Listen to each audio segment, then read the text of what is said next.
sorte, né, estava o médico lá. Daí ele dizia assim, não, a gente tem não sei quantos por cento de resultados. Era isso que eles queriam, né? É esse tipo de fala, né? Aquela que realmente impacta, né?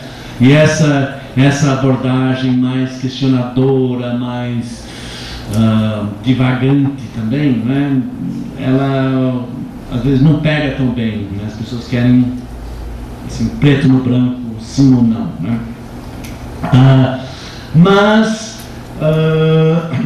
Bom, ultimamente essa visão assim, já vem ganhando espaço, essa visão de que a questão da droga é uma questão que precisa ser abordada de uma posição biopsicossocial. Claro que a parte biológica é importantíssima, né? Assim, uma coisa é heroína, uma coisa é chá de erva cidreira, né? Assim, os dois são psicoativos de uma maneira ou outra, mas assim, são diferentes.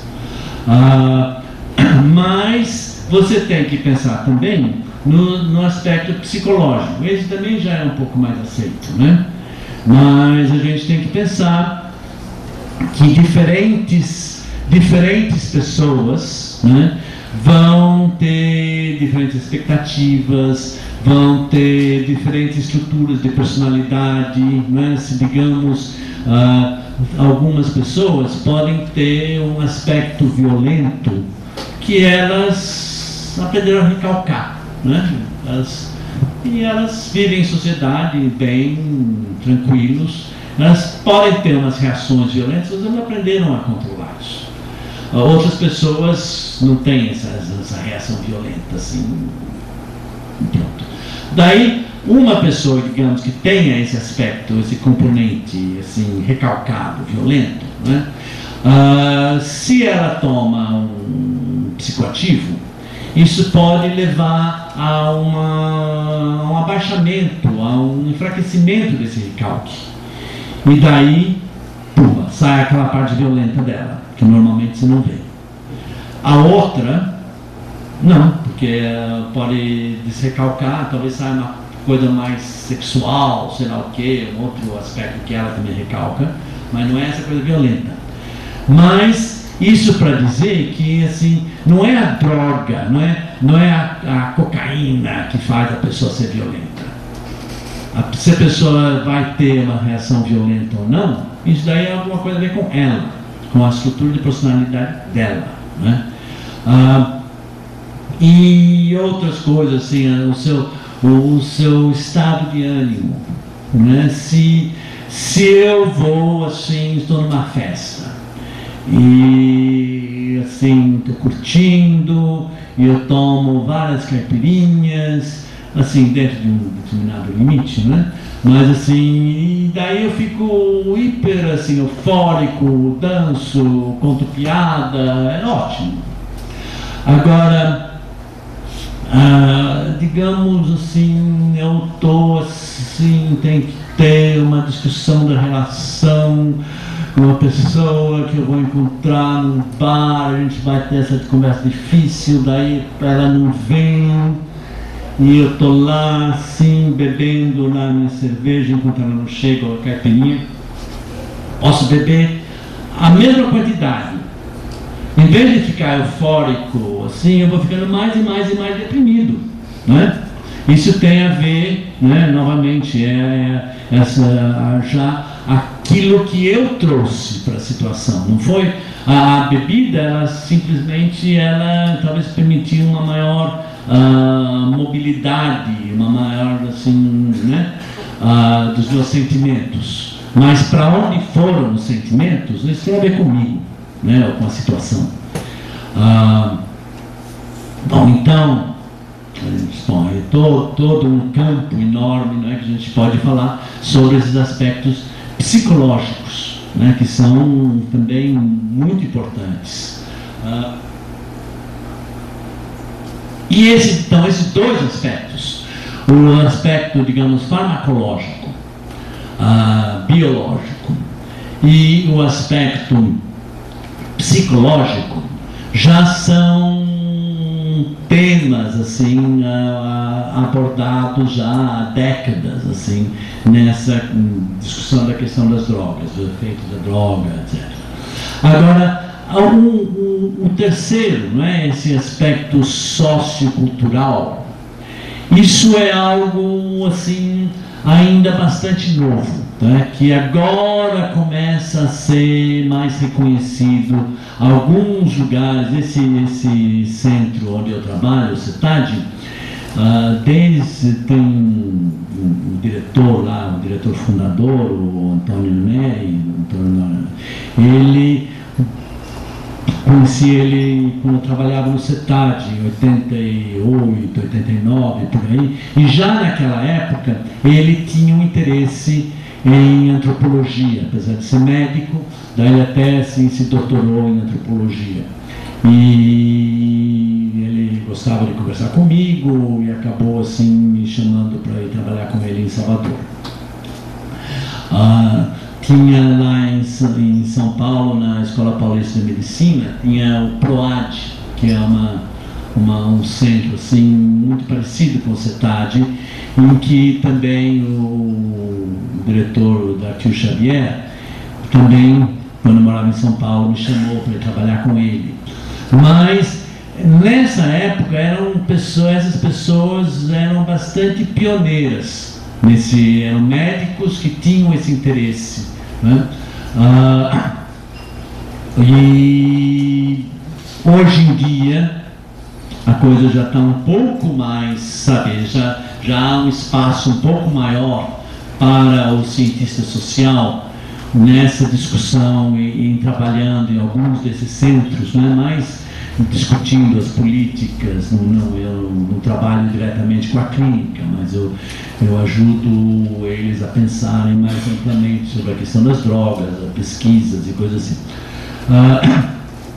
Mas o que é que então que a gente pode trazer assim dessa abordagem sociocultural, né? Quando eu comecei a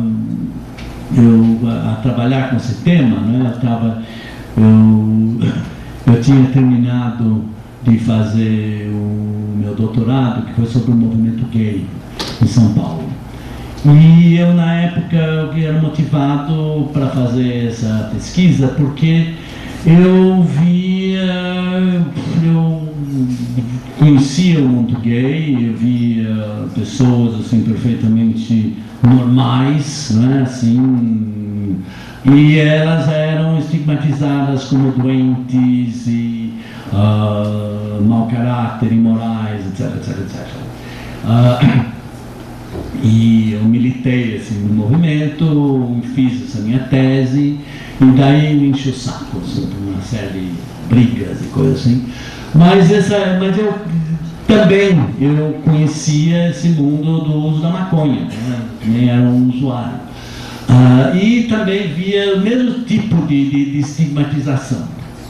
Daí eu pensei, não, vou mudar de assunto sem mudar muito a minha perspectiva, né? Que era basicamente de desmascarar, de botar o dedo assim na ferida, né? Que eu achava que era interessante. E então foi quando eu fui trabalhar lá no IMESC, e eles assim me pediram para fazer um curso sobre drogas, né? Assim, de uma perspectiva antropológica. E eu não sabia muito bem por onde começar. Não tinha na época, não tinha muita coisa. Tinha o texto famoso do Howard Becker, né? Que não sei se alguns de vocês devem conhecer, agora saiu publicado recentemente, né? Tornando-se usuário de maconha, em que ele faz um estudo sobre, foi uma coisa feita nos Estados Unidos no fim da década de 50, Howard Becker, que é esse importante cientista social, sociólogo, ele começou a vida como participante de uma banda que ele chama de dance music, devia ser assim, tipo de jazz, assim, uma coisa assim. Que depois ele foi se tornar sociólogo, e um dos primeiros trabalhos que ele fez então foi fazendo uma pesquisa com os seus antigos companheiros músicos e alguns outros também que ele conseguiu, mas basicamente era em torno desses amigos deles, e do uso que eles faziam de maconha. E daí ele vai mostrar como o efeito da maconha não é uma coisa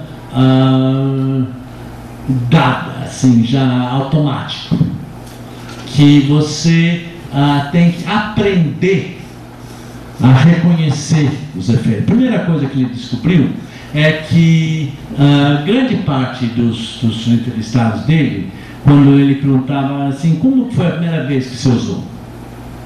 Eles diziam, foi uma grande desilusão, um grande desapontamento, não deu nada. E daí ele vai ver como as pessoas aprendem primeiro a reconhecer os efeitos. E depois, assim, a reconhecer os efeitos como sendo prazerosos. Porque se você, assim, às vezes a gente vê assim, nesses textos sobre drogas, assim, os efeitos da droga, né? Então, assim, você tem pessoas que têm problemas com desorientação espaço-temporal, motora, e várias coisas assim, palpitação, e, sabe, na série você vê a lista, não é uma lista de horrores, assim, né? Deus nos livre, né? Então, e essas experiências, né, assim, a gente aprende a curtir elas, a ver elas como positivas, a ver elas como alguma coisa que a gente procura, né? Então ele vai trabalhar esse aprendizado social, de reconhecimento dos efeitos, de conseguir produzir os efeitos, aprender a fumar, aprender a saber onde você pode comprar, e etc, etc. E daí, assim, aprender a justificar para si mesmo esse seu ato, porque, assim, é uma coisa altamente estigmatizada, né? E as pessoas, assim, de alguma forma têm que desenvolver uma espécie de justificativa, né, para praticarem esse ato estigmatizado, continuarem praticando isso, né? E daí é mais uma coisa que eles aprendem com os seus companheiros, forma-se assim um grupo de referência, forma-se um vocabulário, etc, etc, etc. Mas, então, esse daí foi assim um dos primeiros referenciais, e tinha a grande vantagem que Howard Becker é um nome extremamente respeitável na antropologia, na sociologia americana. E ele faz uma sociologia que é justamente nessa fronteira entre a sociologia e a antropologia, né? Eu tendo a pensar nele como antropólogo, mas de fato ele é sociólogo. Como se chama de sociólogo. E, bom, então, esse foi um primeiro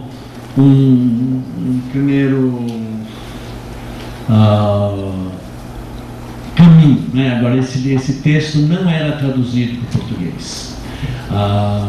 Tem um livro do Howard Becker, como é chama Outsiders em inglês. Daí foi traduzido para uma teoria da ação coletiva, né? Em que eles traduziram todinho o livro Outsiders, menos tornando-se usuário de maconha. Não sei porquê. A bem da verdade, né? Assim, eles estão em outro texto lá do Becker, também sobre o uso de drogas, sobre consciência, poder e efeito da droga, se não me engano, que é muito bom esse texto. E coloca de uma forma mais, a visão mais teórica dele, sobre a importância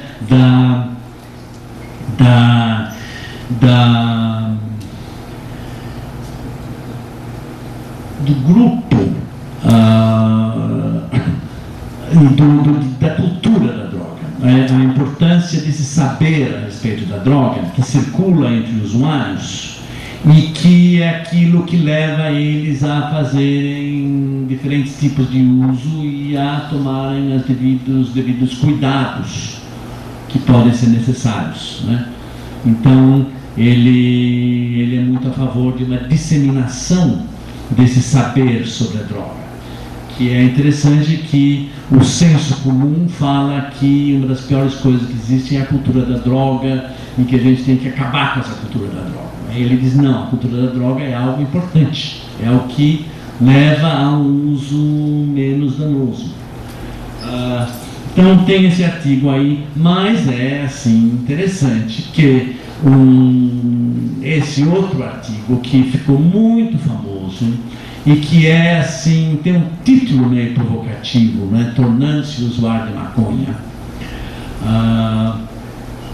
Então foi deixado de lado. Agora, recentemente foi publicado nova tradução de Outsiders, chamado Outsiders agora em português, e aí eles têm esse texto e eu recomendo aqueles que não leram para lerem. Mas esse daí era então um dos primeiros textos que eu encontrei. E daí eu encontrei um outro texto aí de um médico, um psiquiatra, psicanalista americano, Norman Zinberg, que era uma década de 70, assim, ele era um nome muito importante nessa discussão sobre drogas nos Estados Unidos. E ele tinha em sua juventude, né, quando ele estava começando os seus trabalhos, ele foi convidado, ele se interessou pelo uso de heroína.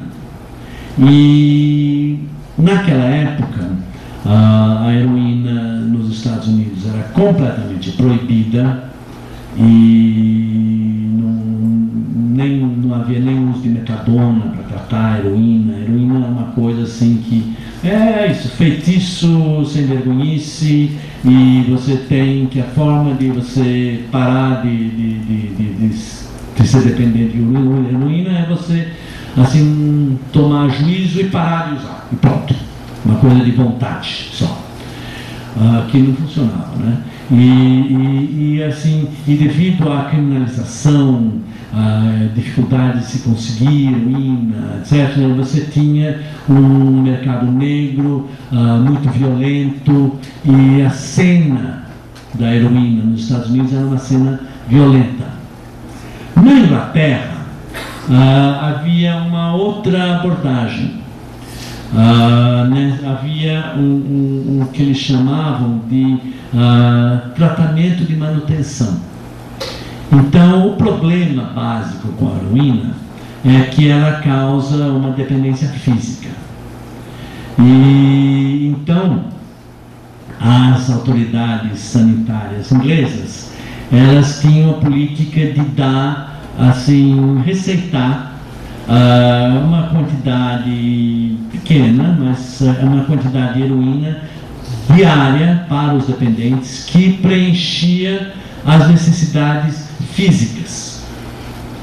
E com essas necessidades preenchidas, eles eram capazes de levar vidas assim bastante normais, produtivas, digamos normais, se é que existe.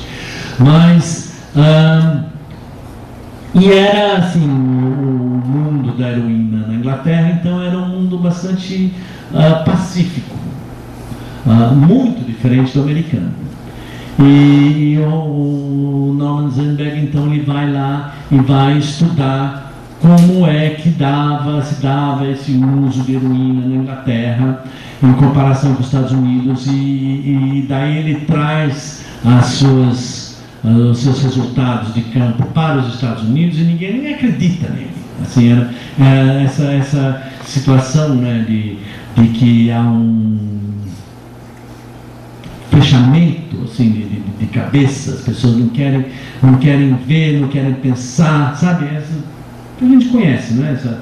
Esse tabu da droga, né? Então, o tabu da heroína, e nos Estados Unidos, assim, era difícil ele sequer falar a respeito do método inglês, que não era nem método sei lá, de algum lugar assim, União Soviética, China Vermelha, uma coisa assim, era a Inglaterra, que é tão próxima dos Estados Unidos, né?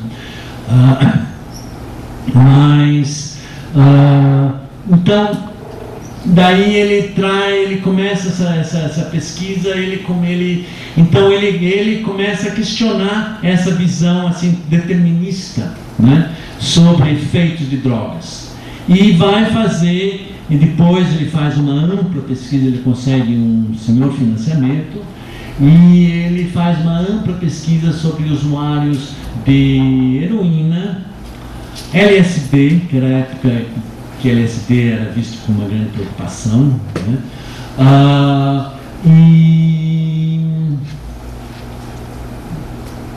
Qualquer outra. E maconha, claro, maconha. Mas o interessante aí é que ele não estuda cocaína. Porque na época a cocaína não era uma coisa, o uso de cocaína não era uma prática na década de 60 nos Estados Unidos. Era uma coisa que tinha tido o seu auge, mas daí assim entrou em decadência, década de 50, assim, começa a parar. Década de 60, eu vivi a década de 60 na Inglaterra e estive um pouquinho nos Estados Unidos, e cocaína não aparecia. Eu frequentava os lugares de ácido, haxixe, não sei o quê, mas não tinha cocaína. E a cocaína vem a voltar a ser importante na década de 70. E isso daí, assim, um parênteses, assim, só para mostrar que também essa questão de droga, de uso de drogas, é uma coisa de moda, é uma coisa que tem um componente fortíssimo cultural. Porque, assim, pela lógica determinista farmacológica, não é? As pessoas vão ficando dependentes de cocaína, e vai havendo cada vez mais e a coisa não para, né? Mas na prática há picos e depois baixas de uso de diferentes drogas. Assim, veja, por exemplo, também o LSD, né? LSD, que teve toda essa voga na década de 60, década de 70, entrou assim, quase que deixou de existir, década de 70, 80. Eu tinha usado LSD assim, na Inglaterra, nos Estados Unidos, assim, e para mim foi uma coisa incrível na época. E daí, mais tarde, eu procurava e não achava. Ninguém tinha interesse, não tinha, etc. Agora, a gente vê doce, né? E está tudo quanto é canto. Né? E, novamente, é uma questão de moda, não é a lógica farmacológica, é uma lógica cultural. Bom, então, aí o Zenberg, ele acaba, então, fazendo uma tipologia de usuários de drogas. E ele vai falar que há aqueles usuários que são dependentes e que são compulsivos, que é como se eles tivessem, ele fala, uma relação não mediada, uma relação direta, assim, com a substância e que são sujeitados pela substância. Mas essa é uma minoria. A maior parte das pessoas, elas fazem um uso que ele chama de controlado, e que é um uso, então, mediado por uma série de valores e rituais sociais, que eu já falei um pouquinho sobre esses rituais sociais, né? Mas ele vai então fazer um estudo de como é que as pessoas usam essas várias substâncias de uma forma controlada, e vai fazer um estudo então desses rituais sociais. Bom, então a minha abordagem, né, dessa questão, eu fui assim, construindo.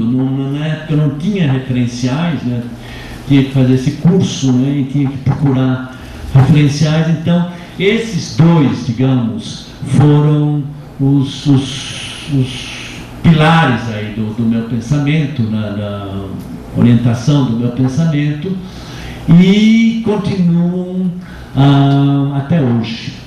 Há outros autores, assim, uma pessoa muito importante, não é? Infelizmente recém-falecida, o Gilberto Velho, que foi assim pioneiro no Brasil, né? Ele escreveu agora não sei se é dissertação ou tese que foi dele, né? Dissertação, né? Nobres e Anjos, em que ele fala sobre ele e os amigos dele, e o uso que são os nobres, que são uma elite carioca, né? E a vida dele é uma elite jovem carioca na época, e daí os anjos seriam tipo os sobrinhos, irmãos mais novos, surfistinhas e coisas assim, já uma outra geração que era diferente da dele, né, que eram pessoas com interesses mais políticos, literários, acadêmicos, e tinha os outros que eram então mais uma moçadinha hedonista, assim. E então ele faz esse estudo, mas muito corajoso dele de levantar essa questão aí na época da ditadura, né?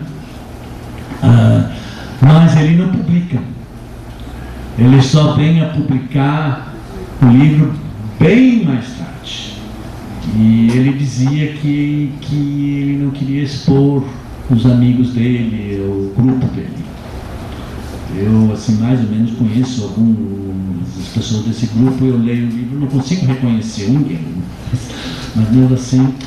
Mas então, mostra, né, ele foi muito importante.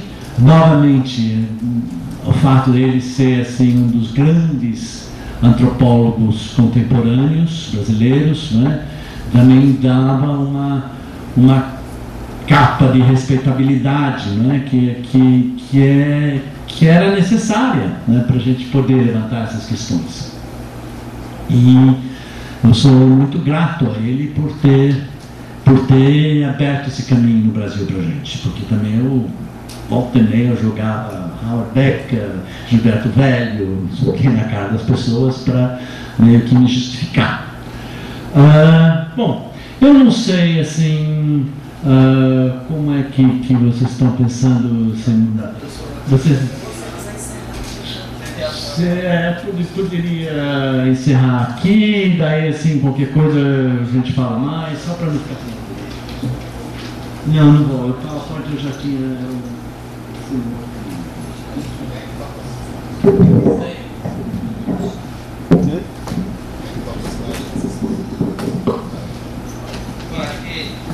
foi importante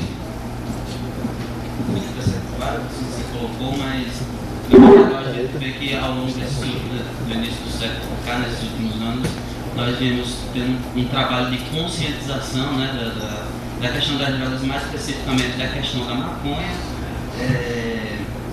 para tirar também um pouco desse estigma de que a gente é visto como apenas alguns burgueses que querem fumar maconha. Então, como eu já ouvi até muitos entre nós falando de universo otário, mas eu acho que nós estamos mostrando com esse diálogo com a ciência o quanto esse problema passa por questões econômicas, passa por questões sociais, passa por questões políticas, culturais, entre outros. Então, nesse sentido, é importante ver o quanto nós agora estamos tendo essa consciência de que somos um movimento social, sim, e temos uma luta que ela é tão válida para a sociedade quanto qualquer outra luta de movimentos sociais.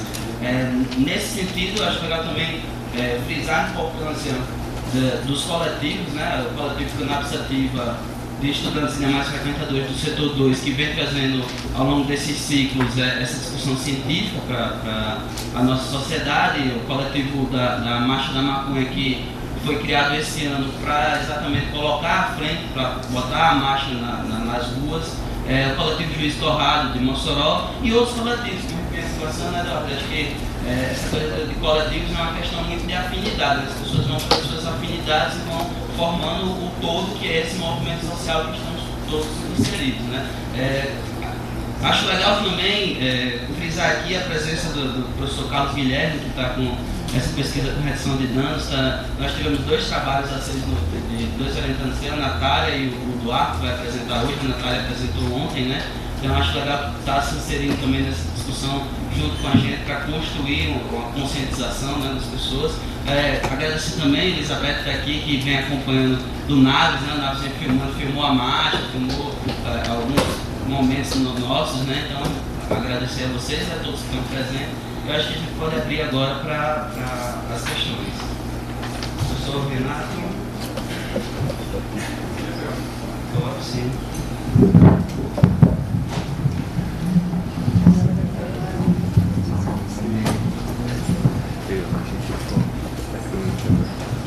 Bom, antes de tudo, mais uma vez agradecer por vocês terem me chamado para participar, né, desse evento, que é uma oportunidade excelente mesmo.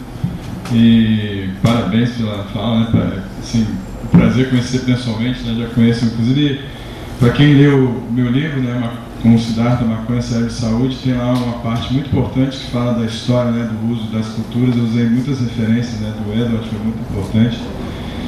E aí, dentro dessa perspectiva, né, da discussão com relação às leis, um dos vários argumentos, né, existe o argumento filosófico do direito individual, existem os argumentos, a discussão sanitarista, faz mal, não faz mal, é medicinal, não é medicinal, etc. Mas uma discussão muito interessante que tem com relação ao direito internacional, né, que é muito, inclusive,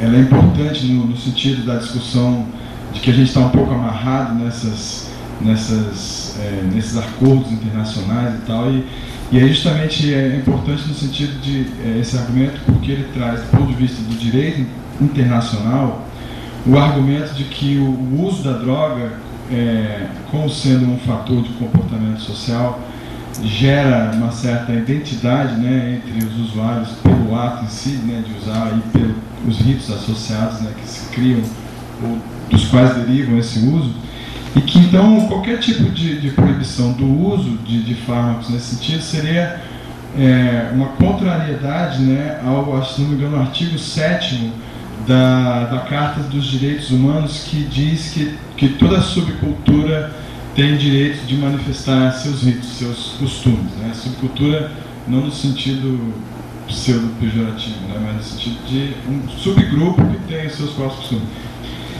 E, assim, evidentemente a gente percebe, tem o seu amigo mesmo falou dos anjos e dos... Qual é o outro grupo? O Gilberto, né? Exato, os nobres e os anjos e tal. Por exemplo, existe, né, uma série de circunstâncias, né, que colocam os usuários próximos, né, inclusive o próprio mercado negro, né, as pessoas se conhecem e perguntam onde é que tem lá que vende a maconha, é o mesmo lugar que vende a cocaína, e etc, etc. Mas ao mesmo tempo tem os maconheiros surfistas, os maconheiros pode crer, os maconheiros acadêmicos, os maconheiros playboys, os que fazem uso medicinal, etc. A minha pergunta é a seguinte: do ponto de vista antropológico, você consegue realmente identificar que existe essa subcultura, essa grande subcultura dos usuários de droga, existe a subcultura dos usuários de maconha, e dentre os usuários de maconha tem subculturas, e se por outro lado, o fato de estarem todos eles inseridos num contexto de marginalização também não induz, inclusive, essa sensação de agrupamento, e se cria ritos, né, o rito de fumar escondido, de buscar escondido, de cooperativas, digamos assim, de fazer o tráfico da droga que você falou, quer dizer, o cara vai lá buscar para os amigos, se tudo isso não cria também, de certa forma acaba criando ritos, e se pode realmente ser visto como uma subcultura, né, legitimamente, do ponto de vista antropológico, ou se não seria só um... eu concordo, você imagina que sim, mas... Enfim, qual seria a substância desse argumento? Bom, essa questão esse conceito de subcultura, né? Eu uso, assim, nesse falo muito de cultura, eu uso assim de uma forma assim heurística, de uma forma eu acho que as pessoas entendem o que eu quero dizer, mas em termos da teoria antropológica, hoje em dia é uma questão assim muito debatida, e há muitas pessoas assim que me criticam por esse conceito. E aí você tem, por exemplo, toda essa noção de cultura. Um perigo é você reificar, né? Então a cultura é algo que é uma coisa que existe, que é uma coisa que pode ser estudada meio objetivamente, e que em certos casos, assim, culturas indígenas, a gente mais ou menos teria que pôr uma retoma em torno para preservar e não deixar mudar, coisa assim. Então, e hoje a gente vê assim o conceito de cultura como algo dinâmico, né? A gente é mais do que cultura, talvez a gente falasse de dinâmica cultural, né? Uma coisa assim. Então, digamos, na teoria antropológica em geral, há toda uma discussão por aí que eu acho extremamente interessante, válida, e eu adiro em boa parte, né? E eu uso esse termo, mas eu uso, como eu digo, o termo de cultura da droga, que é um termo que, novamente, eu buscando respeitabilidade, os meus mais velhos, assim, Howard Becker usa, o Gilberto usa, então tudo bem, por que eu não vou usar? Mas eu estou querendo dizer, mas eu não estou querendo levar isso desse ponto de vista mais teórico. Eu só estou querendo chamar a atenção para a existência de uma série de valores, conceitos, costumes, práticas que existem disseminadas entre certos grupos da sociedade, né? Bom, dito isso, então, eu vou chamar isso de cultura ou subcultura da droga, de determinada subcultura da droga. E aí, certamente, essas culturas, elas vão ser... o termo subcultura realmente seria o mais apropriado, porque elas são parte de uma cultura maior, né? Então elas não podem ser vistas completamente descontextualizadas, né? Mas elas têm características próprias, e a gente vai encontrar que você pode encontrar muitas culturas ou subculturas da maconha, né? Aí querendo dizer diferentes formas de pensar, de usar, etc. Está se começando agora a pesquisar um pouco mais sobre os usos tradicionais da maconha no Brasil, século XIX ou antes, assim, é muito difícil, mas assim, que você encontra ainda resquícios disso no início do século XX, esse uso por parte da população afrodescendente no Brasil, né? Não é à toa que se diz que maconha é coisa de bandido do morro, porque, tirando as cargas pejorativas, né, era mesmo, era uma coisa assim, era dos pessoal assim.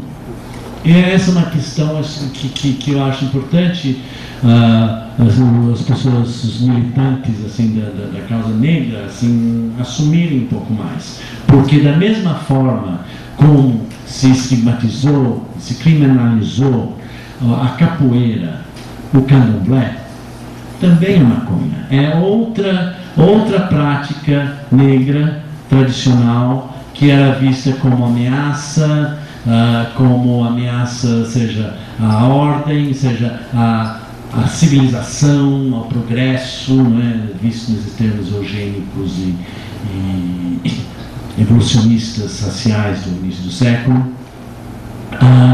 Bom, então aí você vê um tipo de uso, e é extremamente interessante. Aquele livro, um livro antigo, assim, de Amba Sarabamba, que é muito interessante, porque ele traz uma série de artigos assim, do início do século a respeito de maconha. Também tem uma coletânea que saiu na década de 50 sobre maconha, que pega esses estudos antigos. Desses médicos legistas, assim, que têm uma visão pejorativa, não é? Assim como Nina Rodrigues, que tinha uma visão assim, racista, etc., e evolucionista da cultura negra, mas na época, no século XIX, foi a pessoa que sentou e realmente estudou e descreveu essas práticas e valores, assim, e que hoje, assim, a gente pode estudar, assim, até talvez tirar as conotações pejorativas, mas tem uma porção de dados lá interessantes. Então a gente encontra também nesses artigos antigos de médicos, né, dados hiper interessantes sobre os costumes de uso de maconha, assim, por homens, assim, que no final da tarde, né, passavam a marica, que eles chamavam, que era uma espécie de cachimbo de água, né, uma espécie de narguilé assim, primitivo. Passavam isso e enquanto eles cantavam, assim, era um tipo de desafio, sabe? Você faz umas rimas e o outro cara tem que responder. E então, por exemplo, tinha isso, daí era uma prática. Isso em Sergipe e interior da Bahia, que eu saiba, uma pessoa que está estudando, assim, estava procurando isso em Salvador, não encontrou, mas assim, e então, assim, bom, então isso daí era uma prática que hoje em dia não tem mais, né? E a gente vai ver uma série de variações, né? Daí uma forma, sei lá, como se usa na universidade, outra forma talvez como craqueiros podem usar o pitilho, maconha misturada com crack, sabe? Há diferenças culturais, assim, várias subculturas que vão depender dos contextos, eu acho, com certeza.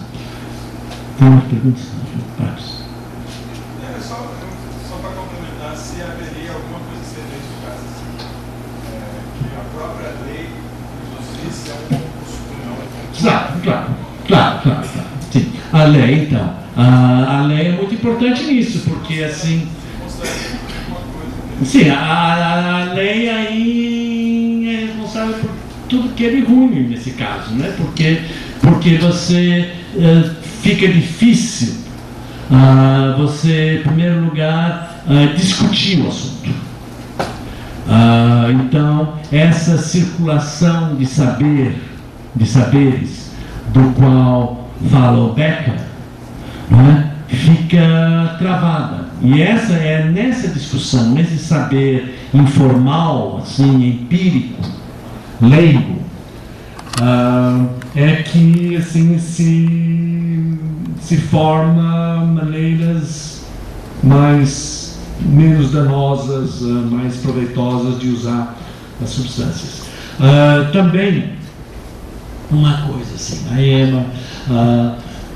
essa criminalização e a estigmatização, antes a estigmatização do negro, a maconha associada a tudo que é assim, considerado de ruim, de inferior, etc., né, pela cultura hegemônica, é internalizada.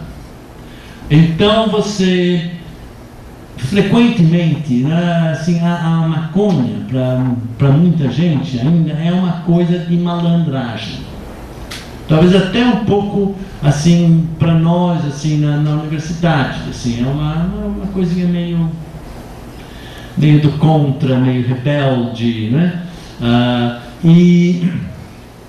E assim, há uma discussão, não é? Assim, se tem gente que diz, não é verdade que as pessoas fumam maconha para roubar, né? Que é uma das coisas que se fala, porque a maconha deixa você mais lerdo, não sei o quê, mas eu não sei, não me surpreenderia se realmente as pessoas usam para fazer coisas assim. Mas assim, o que acontece é que quando a pessoa fuma, muitas vezes, ela se acha meio fazendo uma coisa que seria do mal, ou seria de rebelde, ou sei lá como você vai ver, mas assim, então ela se associa com a coisa mais negativa na sociedade e é uma profecia que se cumpre. Eu acho muito interessante, por causa disso, existe existia no Santo Daime um grupo do Daime que elegeu como outro sacramento, além da ayahuasca, a cannabis, e que foi chamada assim de Santa Maria, porque era uma coisa que traria a energia feminina, a energia da cura, da doçura, toda uma visão assim associando a cannabis, então, ao que se associa à Virgem Maria, não é? A grande mãe, né? Bom, isso daí, assim, foi uma coisa que muito perseguida, os próprios daimistas, assim, muitos, grande parte deles, eles abominam essa ideia, estigmatizam esse grupo que cultua Santa Maria, ou cultuava Santa Maria, que hoje em dia isso daí não pode ser feito de uma forma aberta, então ficou bem estigmatizado.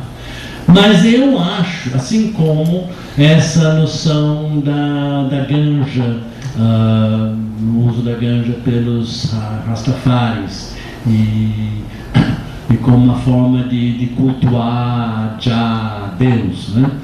E isso eu acho uma coisa muito interessante, que eu faço o possível para que as pessoas tomem conhecimento, e seria bom se tivesse essa ideia mais difundida na sociedade, porque ela faz um contrapeso a essa visão assim mais negativa, não é? Assim, segundo algumas pessoas, a cannabis é usada a folha da cannabis é usada como uma oferenda para Exu, que assim, um pai de santo que eu conheço me falou que tem duas bebidas associadas com Exu, uma que é uma cachaça com cansanção, ou Tiger. Outra que é cachaça com cannabis, maconha. Então isso associado com Exu, nessa visão, assim, digamos, mais estereotipada, assim, de Exu como demônio, como o que é de ruim, né? Então eles associam, então ele vai querer coisas que são ruins, então vão dar maconha para ele. E eu não sei, assim, eu tive uma experiência uma vez, não sei se isso significa alguma coisa, mas eu estava numa praia deserta, assim, mas assim, tipo, atrás de umas pedras, atrás de uns prédios em Salvador, e eu fumei um baseado, sozinho. Daí, de repente, apareceu um bando de molecada, assim, que tem uma favela ali perto, e me assaltou. E daí eu até pensei, bom, esse daí, não sei se foi assim, a coisa da maconha já chamou malandragem. Sei lá, pode ser. Mas então, eu acho interessante que haja também essa associação, que a maconha pode, ou a cannabis, assim, pode chamar as coisas boas, né, as coisas sociais, positivas, assim, né? Então, mas assim, são coisas culturais, isso eu acho. Pessoal, comigo, pensei com certeza antes de iniciar na maconha, foi na adrenalina, não tem nada. Foi legal, igual que massa. Leilane, depois Isabela Pérez e o Fábio. Começar pelos agradecimentos, agradecer ao professor Macri mais uma vez, por aceitar nosso convite, agradecer aos professores Siddhartha e Renato Malcher por estarem prestigiando todo o evento. A gente sabe como é difícil, as pessoas geralmente só fazem suas salas e vão embora, e vocês estão aqui passando a semana toda com a gente, muito, muito legal isso da parte de vocês. Agradecer a todos os parceiros, apoiadores do evento, né? Mais uma vez, Xixila, Proai, Grupo de Estudos Metafísica e Tradição, Greco, Grupo de Estudos da Complexidade, Núcleo de Herésias, DCE.